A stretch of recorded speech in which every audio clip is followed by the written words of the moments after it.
सबको प्रभु यीशु के नाम में जय मसीह की। मेरे प्रिय भाई और बहनों, आज की वीडियो में मैं आप सब लोगों को एक गवाही सुनाने वाला हूँ। आप सुनेंगे, जो गवाही देंगे उनके मुंह से आप सुनेंगे। वो कौन है? उनका नाम है वैष्णवी। अगर ये टेस्टिमनी आप पहले से नहीं सुना है तो आज सुनिए, एक बार सुनिए। तो कैसे वो प्रभु यीशु मसीह को विश्वास की, और जो लड़की प्रभु यीशु मसीह के बारे में इतना गलत सोच रही थी, वो कैसे प्रभु यीशु मसीह के पास आई। मैं बात कर रहा हूँ शक्तिमान सीरियल का जो एक्ट्रेस गीता विश्वास, उनके बात में कर रहा हूँ, जिनका ओरिजिनल नाम है वैष्णवी। जी हाँ, उनके मुंह से हम सुनेंगे जो लड़की प्रभु यीशु मसीह को इतना नफरत कर रही थी अपने घमंड को लेकर। वो पूरी तरह से सोच रही थी कि मैं जिसको मानती हूँ वो पूरी तरह से सही है, और हमारे भगवान के अलावा और दूसरा परमेश्वर ही नहीं है। लेकिन उनके मुँह से हम सुनेंगे कैसे उन्होंने प्रभु यीशु मसीह को उन्होंने विश्वास की। जी हाँ, उनके मुँह से हम सुनेंगे। और ये जो टेस्टिमनी है बहुत पावरफुल है, बहुत बढ़िया है। इसका जो गवाही है ना, ये दिल को छूने वाला एक गवाही है। इसलिए मेरा रिक्वेस्ट है, आप इस गवाही को आप सुनिए शुरू से लेकर एंड तक। उन्होंने कैसे प्रभु यीशु मसीह को उन्होंने जाने, प्रभु यीशु मसीह उनके ज़िंदगी में कैसे कार्य किया। चलिए हम जानते हैं, उनकी मुँह से हम सुनेंगे। अगर ये वीडियो आपको ज़रा से भी अच्छा लगा तो मेरा रिक्वेस्ट है, हम्बल रिक्वेस्ट, आप ये वीडियो को शेयर कीजिए ज़्यादा से ज़्यादा, और इस चैनल को आप सब्सक्राइब कीजिए अगर पहली बार है तो, और वीडियो को लाइक कीजिए। चलिए हम सुनते हैं।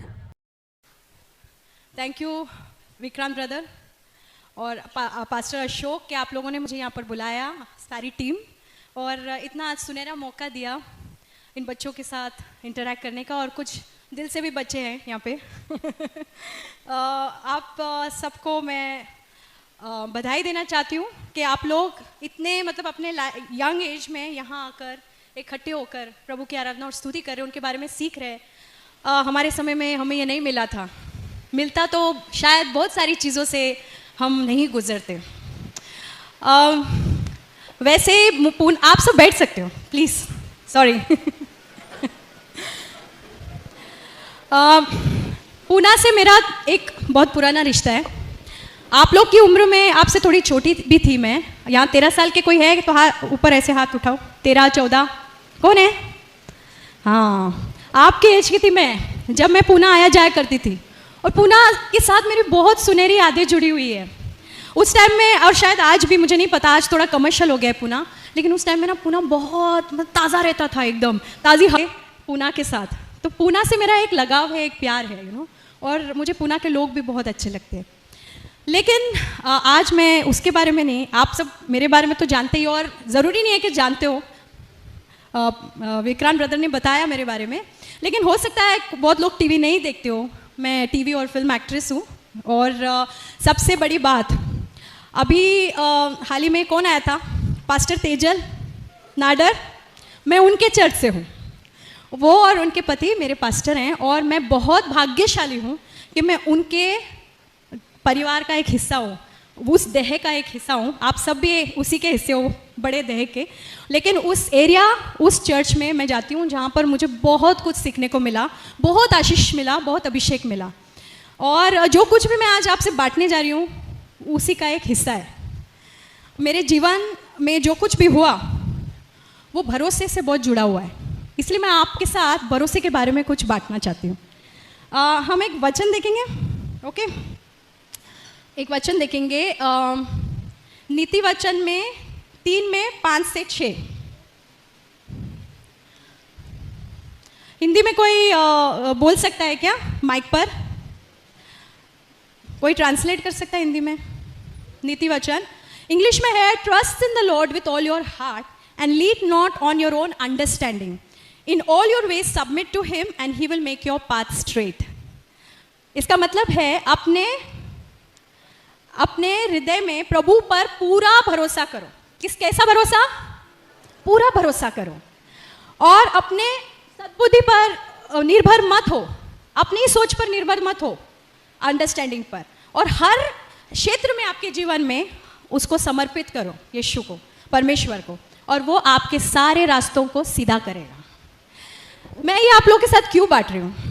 क्योंकि अभी आप में से कई लोगों की अभी शुरुआत है सफ़र की, और इस सफ़र में सबसे ज़्यादा आपको ज़रूरत पड़ने वाली है भरोसे की। क्योंकि मेरी जो शुरुआत हुई थी वो आप ही के उम्र से भी कम उम्र में मेरी शुरुआत हुई थी प्रभु के साथ, एक बहुत ही अनोखे तरीके से। और एक वचन है मेरे जीवन में जिसने मुझे आज यहाँ लाकर खड़ा किया है, और वो वचन भी हम देखेंगे आगे। लेकिन भरोसा मतलब क्या है? भरोसा हम जानते, हम एक पत्नी अपने पति पर भरोसा करती, पति अपने पत्नी पर भरोसा, ज़रूरी है कि नहीं? यहाँ जितनी पत्नियां हैं मानती है क्या बिना भरोसे के रिश्ता होता है? है किसी के पास ऐसा रिश्ता बिना भरोसे के? हम भरोसा करते तो ही रिश्ता कायम होता है। तो भरोसा बहुत ज़रूरी है। लेकिन सही मायने में बाइबल के अनुसार भरोसा क्या है?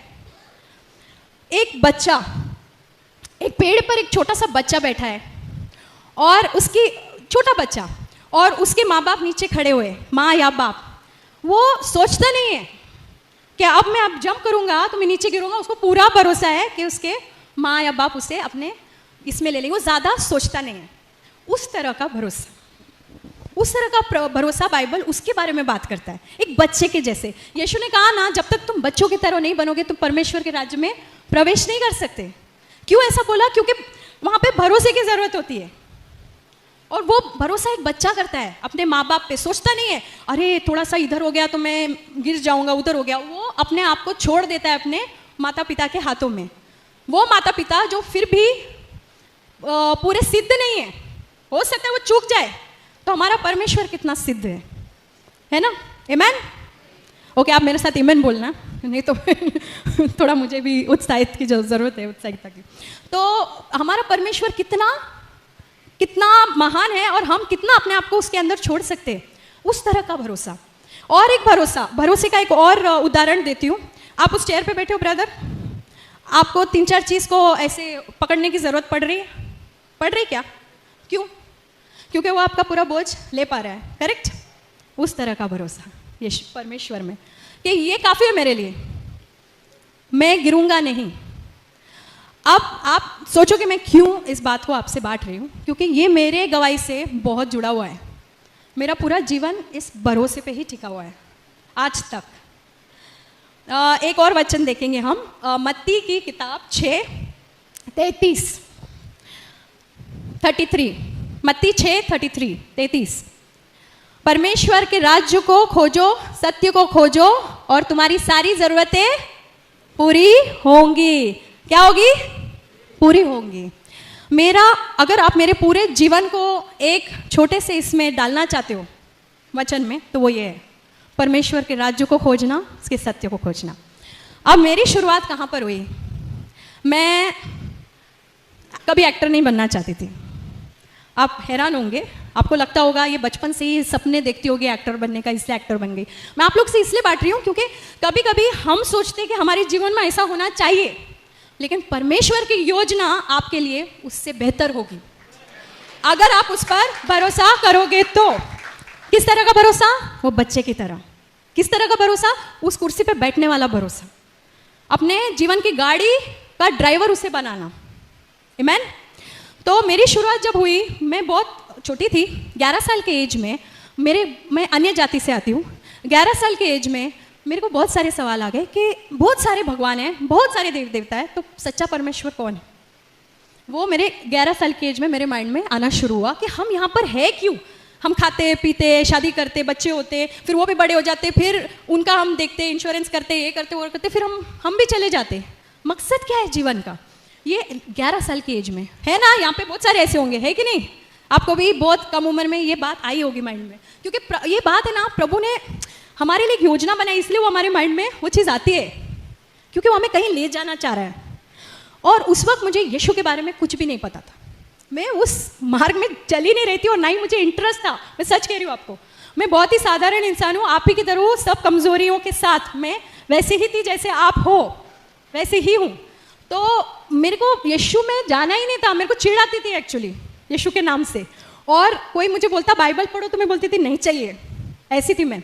लेकिन बाकी सब पढ़ती थी मैं, 6 बार मैंने पढ़ लिया बाकी सब किताबें। क्यों? मुझे इंटरेस्ट था जानने के लिए सच्चा परमेश्वर कौन है, सच्चा परमेश्वर कौन है। एक दिन मैं बहुत ही निराश हो गई, मैं टेरेस पर गई, अपने बिल्डिंग के, वो बंगला था हैदराबाद में, बाजू वाले के बंगले में, हम लोग के पास बंगला भी नहीं था, हम लोग छोटे से घर में रहते थे। तो वो बंगले पे गई और मैंने फूट फूट के रोना शुरू किया। हमारे लाइफ में वैसे भी बहुत प्रॉब्लम्स चल रही थी, फूट फूट के रोना शुरू किया और मैंने बोला तू कौन है, तू मुझे बता, मैं जानना चाहती हूँ तू कौन है। ऐसे आसमान को देख के मैंने बोला तू अदृश्य परमेश्वर, मैं नहीं जानती तू कौन है, पर तू मुझे बता। मैं तेरे को कोई नाम नहीं देती, कोई धर्म नहीं देती हूँ, बट तू मुझे अपने आप को प्रकट कर, मैं सब कुछ तेरे हाथों में छोड़ती हूँ। अब आगे क्या होगा तू ही देख ले, तू मुझे बता तू कौन है बस। और मेरे को रातों को नींद नहीं आती थी इस बात को लेकर कि परमेश्वर कौन है एक्चुअली, वो एक जीवित परमेश्वर कौन है इतने सारे नामों में। और फिर ये मैंने बात उनके हाथों में छोड़ दी। मुझे साइंटिस्ट बनना था, पढ़ाई में बहुत रुचि थी मेरी, और हालांकि पढ़ाई में बहुत गैप्स आए प्रॉब्लम की वजह से। तो जब मैं 10वीं कर रही थी मुझे लगा कि मैं कॉलेज भी जाऊंगी, मेरा प्राइवेट 10th कर रही थी, मैंने फॉर्म्स भी भर दिए थे। ये जब मैं 16 साल की थी, ये तब की बात है। तब तक ये सवाल और भी गहरा होता गया। मैंने गॉड से टेरेस पर ये रोक के पूछा। उसके 3 महीने के अंदर कुछ ऐसा बड़ा हादसा हुआ, मेरे पिताजी गायब हो गए। वो मुंबई में रहते थे, हमारे खर्चे के लिए यहाँ से मुंबई से हैदराबाद पैसे भेजते थे, उसी खर्चे पे, उसी पैसे पे हमारा घर चलता था, रेंट, खाना पीना जो भी है, मैं, मेरी मम्मी और मेरी छोटी बहन। अब वो कहाँ गायब हो गए पता नहीं, ना पैसे आ रहे ना फ़ोन आ रहा है, मुंबई फ़ोन कर रहे तो कुछ पता नहीं, कुछ पता नहीं। ये 3 महीने के अंदर जो मैं टेरेस पे जाके यीशु से, परमेश्वर से, यीशु तो तभी पता ही नहीं था, परमेश्वर से मैंने बोला तू मुझे रास्ता बता, तू कौन है। ये 3 महीने के अंदर ये सब कुछ होने लगा। मेरा SSC कंप्लीट हो गया, तब तक कॉलेज के फॉर्म्स भरने तैयारी हो रही थी। इतने में ये हुआ, मम्मी बोली चलो मुंबई चलते, देखना पड़ेगा किधर है वो, वरना हम लोग गुजारा कैसे करेंगे, कोई नहीं हमारी मदद करने वाला, कोई भी नहीं, क्योंकि मम्मी भी बहुत गरीब परिवार से आती थी। तो डैडी थोड़े से पैसे वाले थे, लेकिन उनके भी बहुत सारे लिटिगेशन प्रॉब्लम्स, ये वो बहुत कुछ चल रहा था हमारे जीवन में। तो चलो हम मुंबई चलते। तो मुंबई आए हम लोग, ढूंढने लगे, उधार के पैसे लेके आए किसी से, ढूंढने लगे, एक छोटे से लॉज में ठहरे। आज भी वो लॉज वैसे के वैसा ही है उधर, airport palace, Santa cruise east में। अभी भी मैं जाके पिक्चर्स निकाल के लाई वहाँ पे। हाँ, इट्स जस्ट लाइक दैट, कुछ बना नहीं, पेंटिंग नहीं हुई उस बिल्डिंग की ठीक से, वैसे के वैसे ही इतने सालों में। मैं 16 साल की थी तभी। तो उस लॉज में हम लोग ठहरे थे। 10-11 दिन ऐसे ही निकल गए, डैडी मिले ही नहीं। जिधर जिधर हम जाके ढूंढ सकते थे सब जगह ढूंढा, किधर भी नहीं मिले। मम्मी ने बाद में हमको बताया कि उसने सोचा पैसे खत्म हो गए, अगले दिन खाने के पैसे नहीं, 4 दिन होटल के पैसे नहीं भरे थे हम लोगों ने। होटल वालों को पता नहीं था, नहीं तो हमारा बोरिया बिस्तर बाहर कर देते, हमको फेंक देते थे बाहर। वो अभी तक मम्मी ने उनको बताया नहीं था कि हमारे पास पैसे नहीं, उनको लगा अब तक दिया तो दे देंगे आगे। फिर मम्मी ने बताया कि उन्होंने प्लानिंग बनाई थी हमें जहर देकर हमको ख़त्म करना, खुद भी ले लेती थी अगले दिन, ऐसा उनका प्लान था। लेकिन उन्होंने सुना था यीशु के बारे में, बहुत पहले वो यीशु को मानती थी, लेकिन पूरा सब छोड़ छाड़ चुकी थी। और अब उन्होंने सुना था एक चर्च के बारे में, तो वो बोली कि चलो चलते। तो मैंने बोला मेरे को नहीं आना है, मैं क्यों आऊँ, मेरे को ये कौन है ये परमेश्वर, मेरे को नहीं पता, ये खुद सूली पर है, मेरी क्या मदद करेगा, ऐसा मैं सोचती थी। और बोले नहीं तुम चलो, तुम लोग को मैं अकेला नहीं छोड़ सकती है। बहुत पहले वो यीशु को मानती थी, लेकिन पूरा सब छोड़ छाड़ चुकी थी। और अब उन्होंने सुना था एक चर्च के बारे में, तो वो बोली कि चलो चलते। तो मैंने बोला मेरे को नहीं आना है, मैं क्यों आऊँ, मेरे को ये कौन है ये परमेश्वर, मेरे को नहीं पता, ये खुद सूली पर है, मेरी क्या मदद करेगा, ऐसा मैं सोचती थी। और बोले नहीं तुम चलो, तुम लोग को मैं अकेला नहीं छोड़ सकती है होटल रूम में, तुम चलो, तुम लोग बाहर खड़े रहना, अंदर मत आना, तुमको नहीं विश्वास है। मैं बाहर ही खड़ी रही, मैं अंदर नहीं गई। इतना मेरे अंदर वो था कि नहीं जाना है मतलब नहीं जाना, मेरे को नहीं पता, जो चीज़ में मेरे को विश्वास नहीं, मैं क्यों मानूं, ऐसा। तो मैं बाहर खड़ी थी और उस वक्त मुझे पवित्र आत्मा कौन है कुछ नहीं पता, मैंने बाइबल पढ़ा भी नहीं था, एक पन्ना नहीं पढ़ा था बाइबल का। सडनली मुझे वहाँ पर ऐसा महसूस हुआ कि किसी ने ऐसे बकेट भर भर के मेरे ऊपर है ना ऐसा प्रेम उंडेल रहा है, ऐसा शांति, प्रेम, आनंद और जॉय जैसे पूरा मेरे आंखें ऐसे भर आई और मैं रोने लग गई। अनकंट्रोलेबल क्राइम, मेरा पूरा शरीर ऐसे कांप रहा था और मुझे समझ में नहीं आ रहा मुझे उधर क्या हो रहा है। मैं बाहर वरांडा में खड़ी हूँ, अंदर भी नहीं गई, मुझे समझ में नहीं आ रहा है क्या हो रहा है। मम्मी बाहर आई तो बोली क्या हो गया, मैंने बोला कुछ हो रहा है मुझे, तो बोली चल चल अभी चलते। तो मम्मी रूम में आए, कुछ बुकलेट्स थे, वो आप दोपहर में भी प्रार्थना कर रही थी मम्मी। मेरी सिस्टर को भी इतना कुछ पढ़ा नहीं था, वो समझ ही नहीं थी, वो 12 साल की थी तभी।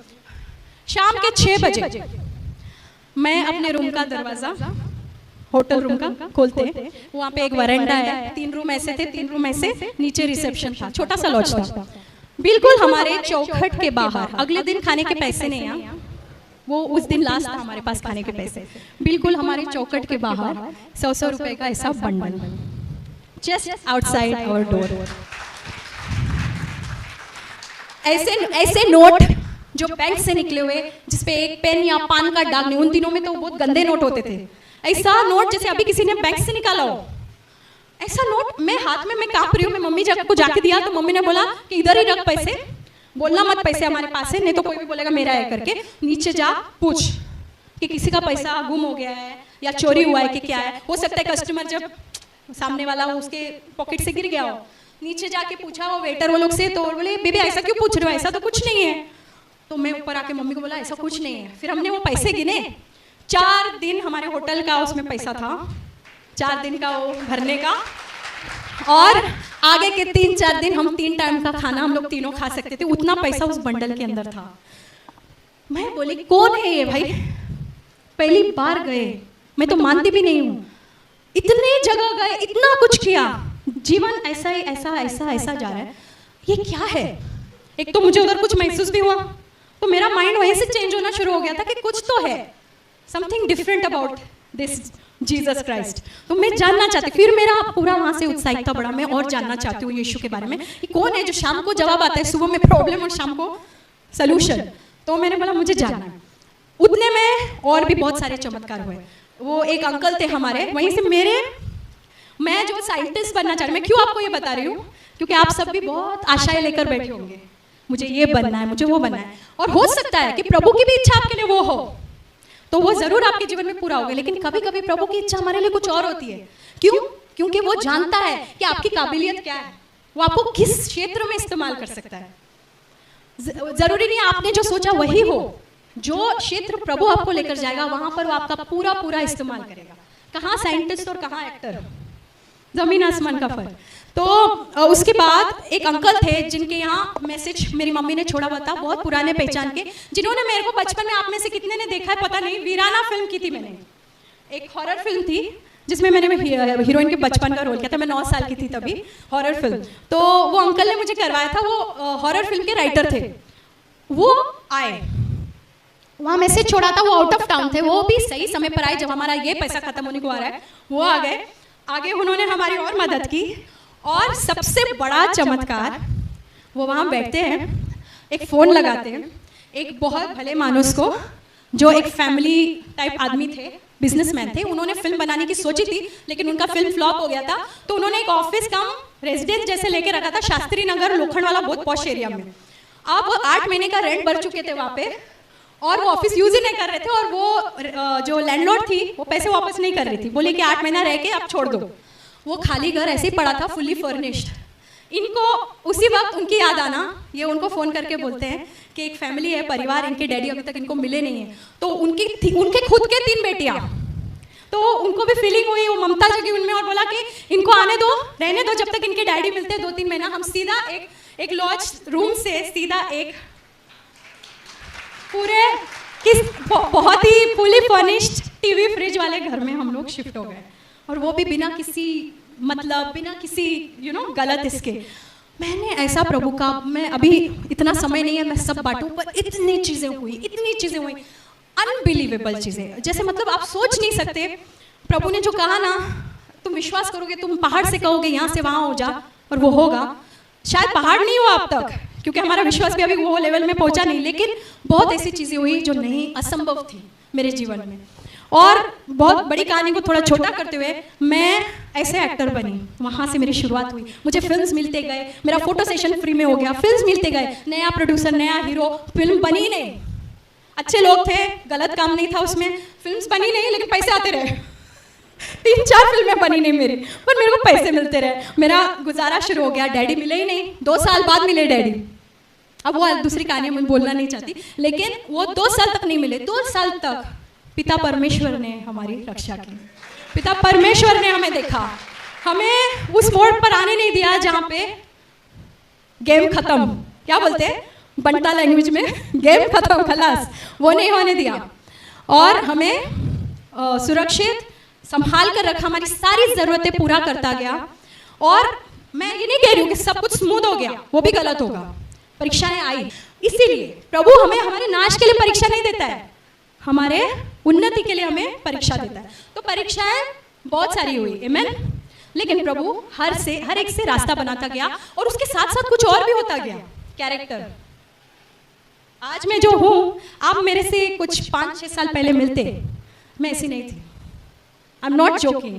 घमंड, गुस्सा, आज भी गुस्से से थोड़ा मेरा पाला पड़ते रहता है। आई एम सॉरी, है मेरे अंदर, प्रभु काम कर रहा है, गुस्सा है अभी भी, बट घमंड, और कभी कभी वो निकल के आता है। आप भी नोट किए होंगे ना, जब कभी कभी समस्या ऐसी हो जाती है तो हमारी परीक्षा होती है, और हमको सब तब पता चलता है कि हमारे अंदर अभी भी कितना कुछ है बदलने को। तो घमंड, ये किससे बात नहीं, सबको नीचा देखना, ये सब मेरे अंदर था।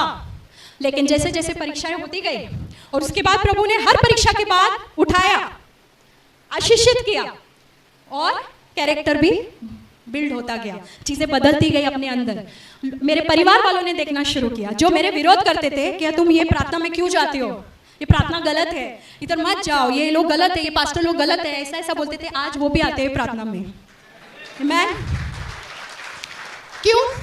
क्योंकि उन्होंने कुछ देखा, और वो काम अगर हम प्रभु को अपने ऊपर करने नहीं देंगे ना, तो वो नहीं होएगा। वो अपने ऊपर निर्भर है। देखो, स्वर्ग तो हम लोग जाएंगे ही जाएंगे, जब तक हम यीशु को पकड़ के रख रहे हैं कि वो हमारा उद्धार करता है और हमारा प्रभु है, सिर्फ और सिर्फ वो, तो हम तो स्वर्ग जाएंगे, क्योंकि प्रभु का वचन है वो। लेकिन हमारे जो वहां पर हमें मिलना है, बहुत सारी चीजें हैं, और हमारा कैरेक्टर, वो सब इस पर निर्भर होता है कि हम कितना प्रभु के लिए अपने हृदय को खोलते हैं, कितना उन पर, मैं जो शुरुआत किया था, कितना उन पर भरोसा करते हैं, बहुत बहुत जरूरी है।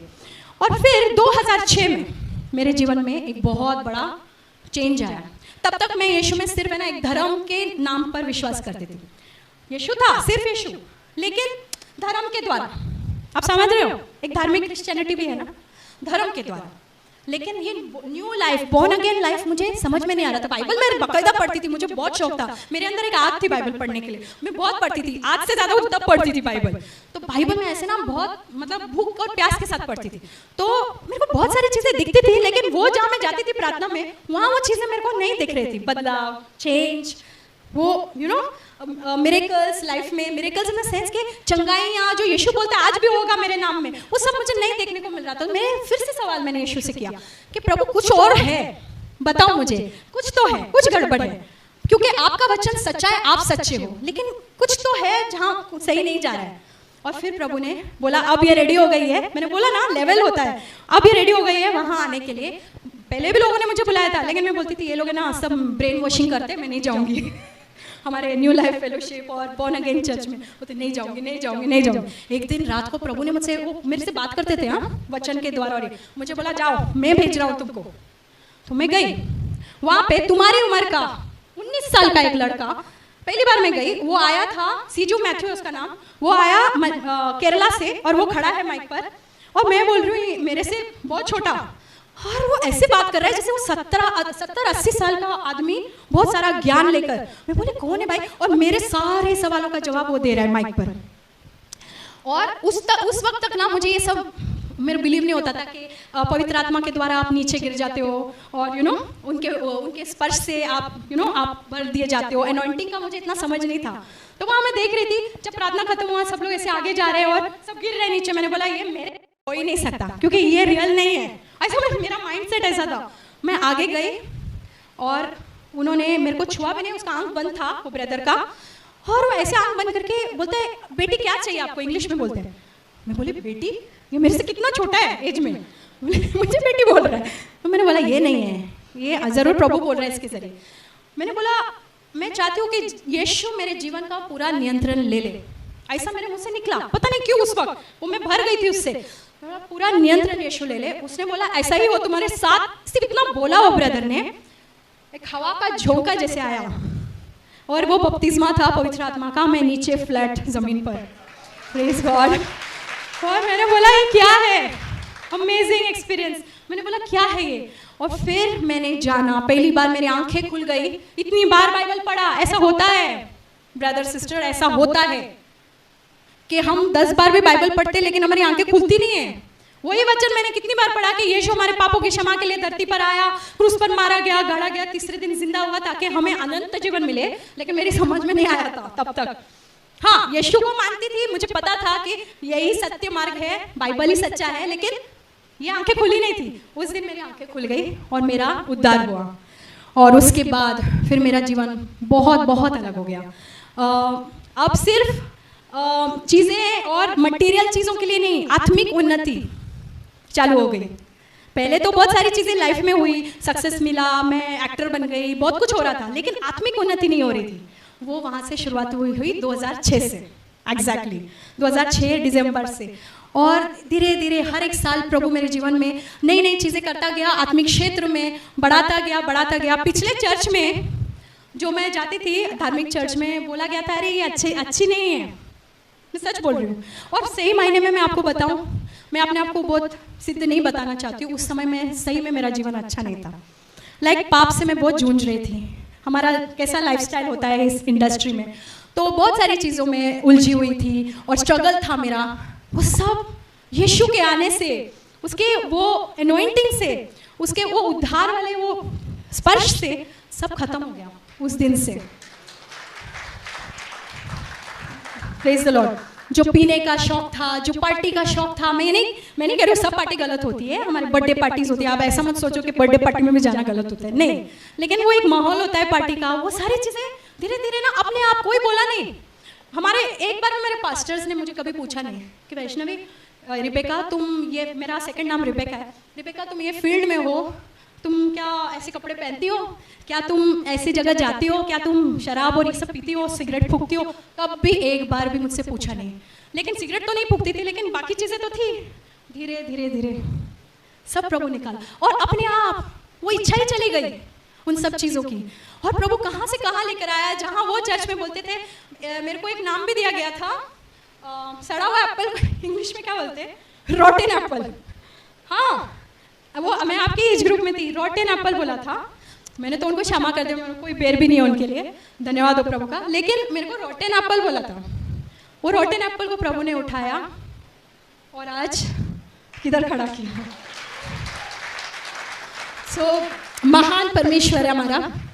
अगर हम उन पे विश्वास करेंगे तो कभी भी, आप अपना सारा भविष्य उसके हाथ में दे दो, और आपके लिए बहुत जरूरी है, क्योंकि अभी आपकी शुरुआत है, इसलिए कह रही हूँ। और नहीं भी, अगर आप कहीं बीच में भी हो तो भी प्रभु, सारा कुछ प्रभु के हाथ में दे दो। बोलो प्रभु मेरा फ्यूचर आप देखो, मैं नहीं चलाऊंगी, मैं नहीं चलाऊंगा। मैंने बहुत सोच के रखा है प्रभु, ये चीज को मैं आपको समर्पित करता हूँ, मैं आपको समर्पित करती हूँ, मुझे ये बनना ही है। बट प्रभु तुझे पता है मेरे लिए क्या उत्तम है, तू मेरे लिए वो तैयार कर वो रास्ता, क्योंकि वहीं पर मेरे को सही में शांति, आनंद, खुशी और उन्नति मिलेगी।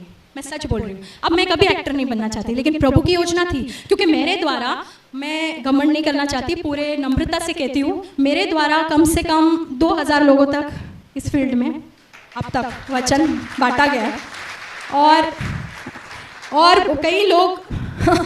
कई लोग घर पे आते हैं, फोटोग्राफ लेके आते हैं एक्टर बनने के लिए, भेजे गए मेरे घर पे, आज वो मिनिस्टर बन गए हैं। तो धन्यवाद हो प्रभु का।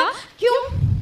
मैं तो कहाँ साइंटिस्ट, कहाँ लैब में मैं कुछ कर रही होती, या वो टेलीस्कोप में कहीं देख रही होती अंतरिक्ष में। कहाँ है अंतरिक्ष में? किसको बचाना है, किसका उद्धार करना है अंतरिक्ष में? कोई नहीं है उधर, नहीं है। वो नासा बोलते रहता है बहुत कोई है, पर आज तक कोई मिला नहीं उधर, सब इधर ही है। यहीं पर करना है, यहीं पर प्रभु का कार्य करना है, यहीं पर वचन बांटना है, यहीं पर हमें प्रभु की योजना अपने जीवन में पूरी करनी है। और सही मायने में हमारी सबसे बड़ी योजना जो प्रभु बोल के गया है कि तू मेरे राज्य को खोज, यानी कि तू वचन बांट दुनिया की छोर तक, मैं सदा तेरे साथ हूँ। वो सबसे बड़ा जो आज्ञा प्रभु ने दिया है, वही हमारे जीवन की सबसे बड़ी योजना है। चाहे हम जीवन के कोई भी क्षेत्र में क्यों ना हो, अब स्कूल में होंगे या कॉलेज। अब मेरी बेटी का उदाहरण, आज वो इधर आई नहीं, वो 16 साल की है, इसलिए मैं जानती हूँ, मैं आप लोग के जीवन से बहुत ही मतलब वंचित हूँ मैं, कि आप किस दौर से गुजरते हो ये इस वक्त और आज के दौर में, क्योंकि मेरा दौर कुछ और था। तो मेरी बेटी भी 16 साल की है, सारे स्ट्रगल सब मैं जानती हूँ। तो वो मेरे को स्कूल में बुलाया गया था, क्योंकि उसका 8 साल में उसका उद्धार हो गया था। मेरे को स्कूल में बुलाया गया था कि आपकी बेटी वचन बांटती है, ज़रा उससे कहो कि ना बांटे। तो ये है प्रभु की योजना, उसके लिए ना तो कोई उम्र है। और मुझे अच्छा लगा, मैं उनके सामने तो चुप थी, लेकिन अंदर से मैं बहुत खुश हो रही थी कि सही मार्ग पे चालू हो गया उसका चलना। तो अच्छा कंप्लेन, ये बहुत अच्छा वाला कंप्लेन था। तो वही है, हाँ, जो माँ बाप यहाँ बैठे, हम अपने बच्चों को सबसे बेस्ट क्या दे सकते हैं? प्रभु यीशु। अगर उनको शुरुआत से प्रभु यीशु दे दिया ना, स्ट्रगल होंगे, मैं नहीं कह रही नहीं होंगे, क्योंकि दुनिया देखो कैसी हो गई है, मीडिया, सोशल मीडिया साइट्स, बहुत कुछ है वहाँ पर खींचने के लिए। लेकिन अगर यीशु उनके दिल में बस गया ना, वो संभाल लेगा सब कुछ। मैं सच कह रही हूँ, अपने बच्चों को भी संभाल लेगा, हमको ज़्यादा टेंशन लेने की भी ज़रूरत नहीं है। और जवान लोग जो यहाँ बैठे हैं, जो अभी शुरुआत कर रहे हैं, आप अपना जीवन अगर प्रभु को दोगे पूरी तरह से, तो वो आपका इस्तेमाल करेगा। अब वो ऐसा नहीं है यूज एंड थ्रो, वो कभी ऐसा नहीं करता, यूज एंड थ्रो नहीं करता, वो यूज आपको करता है आपके ही भले के लिए, आमीन, और आपके पड़ोसी के भले के लिए। तो आप वो हम सब के लिए ही करता है जो भी करता है, क्योंकि ना तो हम उसमें कुछ एक चीज डाल सकते हैं और ना ही एक चीज यीशु से